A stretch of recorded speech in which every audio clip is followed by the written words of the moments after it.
Cada vez hay más modelos de MacBook en las tiendas para que podamos elegir. La verdad que desde que salieron los chips Apple Silicon tenemos muchas opciones. Así que en este vídeo te voy a decir los que debes comprar y los que no debes comprar y también el dispositivo que más se acerque a tu perfil. Así que empezamos por el principio. Antes de nada quiero deciros una advertencia y es que tengáis mucho cuidado al comprar un dispositivo de 256 GB de almacenamiento. Y es que yo solo recomendaría a alguien que vaya a usarlo exclusivamente para documentos pequeños, que pesen poco, nada de juegos, prácticamente nada de edición, nada de fotos y vídeos, solo navegación web, vistas por ejemplo de PDF, PowerPoints, trabajos de ofimática, y si quieres tenerlo muchos años y no tener problema o no estar borrando cosas cada 2x3, te recomiendo tener mínimo 512 GB de almacenamiento. Esto es un coste que deberás asumir al principio,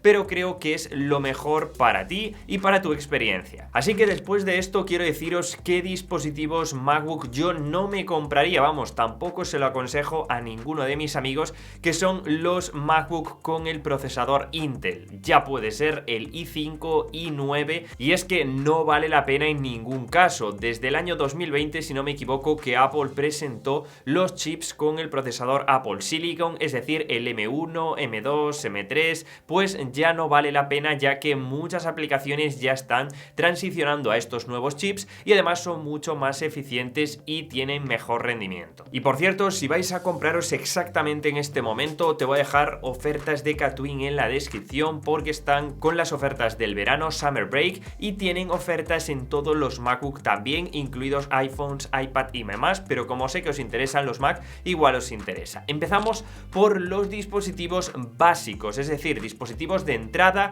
o para uso semiprofesional. En este caso empezamos por una recomendación, el mínimo exigible, que sería el MacBook Air con el chip M1. Este MacBook se lanzó hace ya bastantes años, es un MacBook muy básico con el diseño anterior que tenían los MacBook Air, pero ojo porque en cuanto a precio está genial. Para tareas básicas es bastante recomendable. No es el portátil más elegante, pero es súper fino, muy poco pesado y además puede durar la batería un día laborable completo. Hay mucha gente que lo utiliza para tareas de ofimática, con esto no tendréis ningún problema, tampoco para la navegación web, para consumir contenido multimedia, incluso para trabajos muy sencillitos. Daros cuenta que este MacBook Air, igual que el resto, no tiene ventilador y si utilizáis tareas muy exigentes se va a calentar mucho y además no va a daros ese rendimiento que estáis buscando. Así que actualmente, si vais a compraros este dispositivo, compraros el más sencillo, porque luego si os queréis gastar un poquito más os daría otras recomendaciones. La desventaja, que la cámara web es de 720, no es muy buena,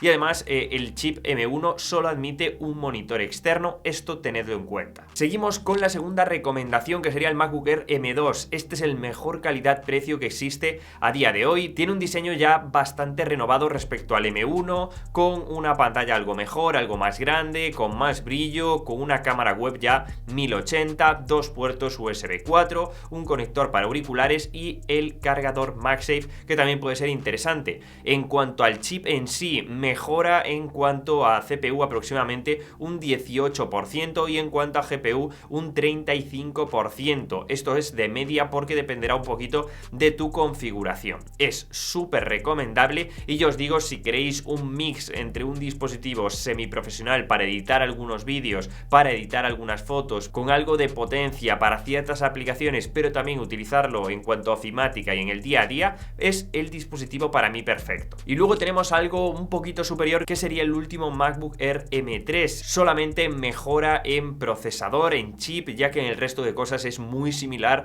a su predecesor y por tanto mejora en cuanto a eficiencia y al final son un 15% más rápido que su antecesor, el M2. Para resumir, sería como un 20% más rápido que el chip M2 y en cuanto a GPU un 30% aproximadamente. Yo os digo, lo recomendaría dependiendo un poquito de tu presupuesto. Si quieres ya un dispositivo donde quieras tener un poquito lo último, con mejoras de rendimiento y crees que el M2 puede estar justito en cuanto a rendimiento, este sería perfecto. También para apuntes, trabajos de oficina, mails y pequeños vídeos puede ser perfecto. Y nos vamos ahora sí a un uso profesional. Para ello utilizaré los MacBook Pro, que para eso están diseñados. Actualmente ya solo recomiendo los que tienen 14 o 16 pulgadas y partiendo desde los chips M1 Pro, M2 Pro y M3 Pro. Como veis, las diferencias no están tanto en el diseño de los dispositivos, ya que tienen un diseño cuadrado con diferentes puertos, por ejemplo el slot para tarjetas SD o el puerto HDMI, diferentes puertos Thunderbolt, el notch en la parte superior, una pantalla Liquid Retina XDR, por tanto una calidad de pantalla muy superior a los anteriores, con más brillo, con más nitidez, con más calidad, y las diferencias se centran más bien en los chips, y es que cada generación vamos a mejorar entre un 10 y un 30% el rendimiento, ya sea en CPU como en GPU, y esto dependerá, como os digo, de las especificaciones que elijáis y de la configuración concreta que hagáis. Lo bueno es que parten ya todos de 512 GB, que es el mínimo que, como os decía,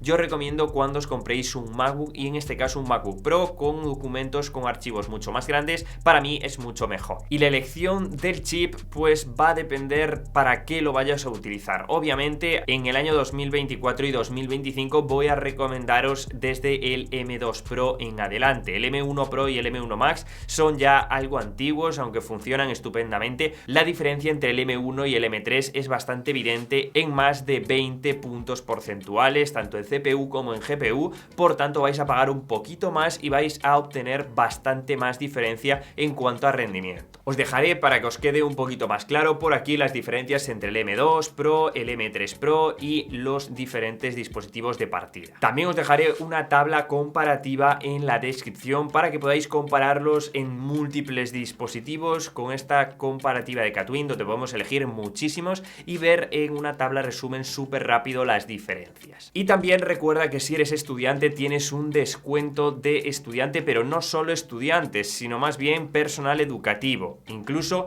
familiares directos de personas que vayan a entrar en la universidad, y este descuento se aplica tanto en tiendas Apple como también en tiendas Catwin si sois de España, así que también os dejaré en la descripción para que podáis disfrutar de estos descuentos, eso sí, siempre cumpliendo con unos requisitos. Como conclusión, también me fijaría mucho en la memoria RAM, y es que si utilizamos muchas aplicaciones a la vez, por ejemplo aplicaciones profesionales más bien, yo aumentaría la RAM de 8 a 16 mínimo si no tiene vuestro dispositivo, porque esto os ayudará a que vayan mucho más fluidas las aplicaciones en segundo plano y el rendimiento no se vea afectado. Así que, como os decía antes, mis recomendaciones van a ir en almacenamiento mínimo 512 y en RAM mínimo 16 GB, para que todo vaya fluido y os dure muchos años sin problema. Así que chicos, hasta aquí el vídeo. Como veis, a lo mejor no os he resuelto todas las dudas que teníais, no te he dicho porque no te conozco el dispositivo perfecto para ti, pero sí creo que os he diferenciado muy bien las diferentes gamas que hay actualmente de MacBook. Y obviamente si queréis un dispositivo de escritorio tenéis el iMac con los chips M3, tenéis también los Mac Mini, que pueden ser una opción interesante si tenéis un monitor y si además tenéis teclado, y estos chips se van a ir renovando. Tendremos incluso el chip M4 dentro de poquito, que espero que haya una diferencia más importante que la que hubo desde el M2 al M3. Así que estaré por aquí esperando vuestro feedback. Decidme en los comentarios al final cuál habéis elegido y cuál recomendaríais, cómo ha sido vuestra experiencia, que es súper importante para el resto de personas. Así que muchísimas gracias por estar ahí. De verdad, puntúa el vídeo si te ha gustado y nos vemos como siempre en el siguiente. Chao, chao.